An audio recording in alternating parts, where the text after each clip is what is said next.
कहा कि मैंने तुम्हारे 7 वचन को तो मान लिया, और वर के 5 कन्या के साथ। क्यों कन्या के 7 वचन है? क्योंकि हफ्ते में कितने दिन पड़ते हैं? 7। और वर के 5 है। 7 और 5 दोनों मिला तो कितना हुआ? 12। साल में कितने महीने होते हैं? 12। अभी पंडित जी ने हमारे कहा कि जो भी कमाना है, कन्या का 7वां वचन और वर का पहला वचन अगर आपस में मांगे तो जीवन में टकरार न हो। कन्या 7वें वाक्य में बोली, मांगलिक कार्य में चली जाऊंगी, आप नहीं रोकेंगी। लेकिन वर ने पहले ही वाक्य में जवाब दे दिया, मानहु सबहि वचन प्रिय तोरा, मानहु 5 वचन प्रिय मोरा।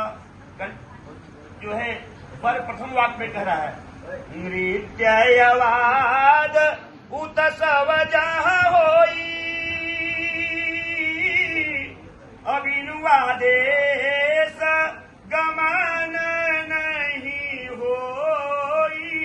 नृत्य माने नाच, कहीं पर नाच गाना हो रहा हो। लड़की बोली कि मांगलिक कार्य में चली जाऊंगी, लेकिन वर ने पहले ही वाक्य में कहा मांगलिक कार्य में जाओ ना। नृत्य माने नाच, कहीं नाच गाना हो रहा हो, ऑर्केस्ट्रा चल रहा हो, हम मत चली जाए। पूजा पाठ के लिए मैं तुम्हें सदैव छोड़ रहा हूं। यह कन्या का वर का प्रथम वाक्य है। दूसरे वाक्य में वर कह रहा है, राजद्वार पिता गृह हुए हो, अभिनुवादेश गमन नहीं हो। राजद्वार माने कहीं पर राजसी यज्ञ हो रहा हो। पिता गृह, अगर आज के बाद तुम्हें अपने मैके भी जाना होगा तो हमारे बड़ों का सम्मान करके जाओ।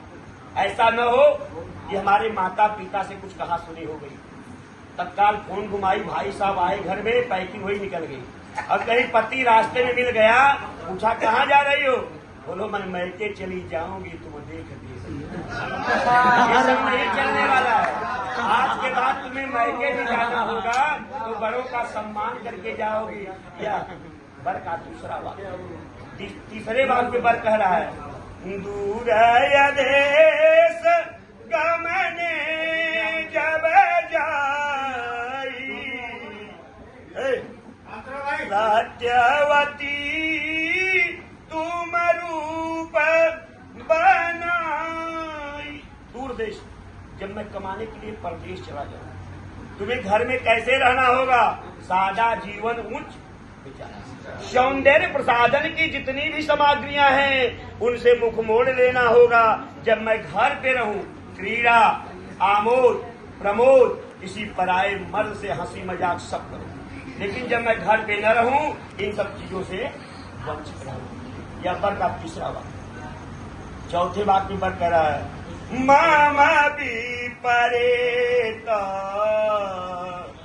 कपट छल राखी,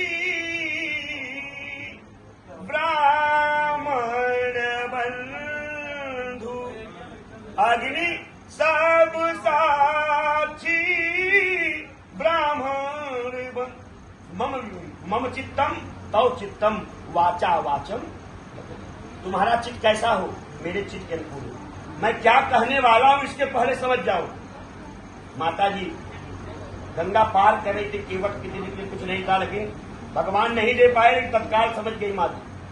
इसलिए लिखा गया शास्त्रों में, बिना पत्नी कथम धर्म आश्रमहरम प्रवर्तते, तस्मास्त्वं विश्वस्ता भवामंगगामिनी।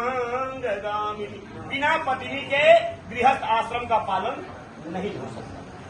1 लाख नहीं, 1 करोड़ की 4 चक्का खड़ी कर दो, एक टायर निकाल दो, खड़ी हो जाएगी। बता रहा हूँ। बिना पत्नी कथम धर्म है, सुन लीजिए। बिना पत्नी कथम धर्म, बिना पत्नी के गृहस्थ आश्रम का पालन नहीं हो सकता। जैसे बिन घरनी घर भूत गड़ेगा।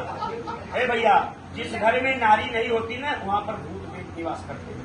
यह लक्ष्मी है। इसलिए शास्त्रों में कहा गया है, अभी हमारे महाराज जी ने लोढ़ा करवाया। इसका क्या मतलब है?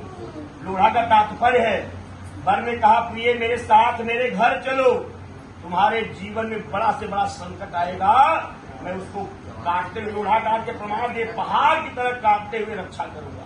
यह धान का लावा जुलहरी क्यों नहीं चलती, इसका क्या मतलब है? इसको देखो, लाल बालू में भूज देने के बाद इसका प्रेम देखो, धान चिपका हुआ। उसी तरह से हमारे तुम्हारे बीच में विवाद होगा, झगड़ा होगा, लेकिन हमारा तुम्हारा प्रेम कैसा हो कि धान के लावे के जैसा। यह बांस क्यों लगाया जाता है, और कोई पौधा नहीं है? बांस को ही क्यों मानते हैं? बांस का तात्पर्य है कि देखो कितना भी ऊंचाई पे जाता है लेकिन झुक जाता है। इसलिए कभी तुम कितना बड़ा आदमी बन जाओ, जब तक अपने बड़ों के सामने झुकना नहीं सीखोगे, आगे कभी नहीं बढ़ पाओगे। यह मूसर क्यों चलता है? मूसर का क्या तात्पर्य? बोलबा तो मूसर से मारते। मूसर का तात्पर्य है यह मैं किसान का बेटा हूं, यह भारत क्या है, कृषि प्रधान देश है। मेरे बाप दादा का पुश्तैनी जमीन लोग देखते हैं, विवाह करने के पहले लड़का IPCS हो तो क्या, लेकिन एक आध दो बीघा है कि नहीं। अगर मेरे पास बाप दादा की पुश्तैनी जमीन होगी, कभी ऐसा भी हो सकता है तुम्हें रहर का दाल हो या धान हो, धान भी कूटना पड़ेगा। चकरी क्यों रखी गई है? चकरी को देखो, इसमें किल्ला है, अगर वह किल्ला निकल गया तो 2 खंड में हो जाएगी, और जब तक किल्ला है मोटा से मोटा अनाज पी दो। पति पत्नी के जीवन में सबसे बड़ा किल्ला विश्वास का है। अगर विश्वास यदि हमारा आपका टूटा तो ये सब बेकार हो जाएगा। इसलिए यह चक्री रखी गई है। सुग्गे का तात्पर्य है, पहले ओरिजिनल मिट्ठू होते थे, जब विवाह संपन्न होता था तो उड़ के जाते थे, अपनी भाषा में बताते थे कि विवाह संपन्न हो गया। इसलिए सिंदूर बंदी के बाद ये सुग्गा नोचा जाता है। इसलिए वर ने कहा कि तुम्हारी विश्वास पात्र हो, आज के बाद बिना पत्नी कथम धर्म आश्रमाराम प्रवर्त रहे, तस्मा स्वम विश्वस्ता भव बा मांग गामिनी। बिना पत्नी के गृहस्थ आश्रम का पालन हो ही नहीं सकता। इसलिए जिस आश्रम में हम चल रहे हैं यह गृहस्थ आश्रम है, इसमें दुख सुख हमेशा पड़ेगा। ऐसा न हो कि सुख पड़े तो मेरे साथ रहो और दुख पड़े तो बैठ के चली जाना। तुम्हें दुख और सुख दोनों में मेरा साथ देना होगा। यह बद्ध चौथा बात। कन्या बोली, हे स्वामी आपके सभी वचन मुझे स्वीकार है। वर महोदय प्रसन्नचित होकर 5वें वाक्य में कह रहे हैं, तुम हो प्रिय मेरी दो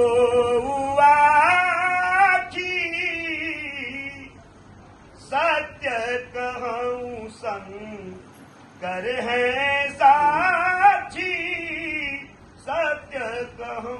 वर कह रहा है, जिस प्रकार से मनुष्य को सबसे प्यारी अपनी क्या होती, शरीर में नृत्य।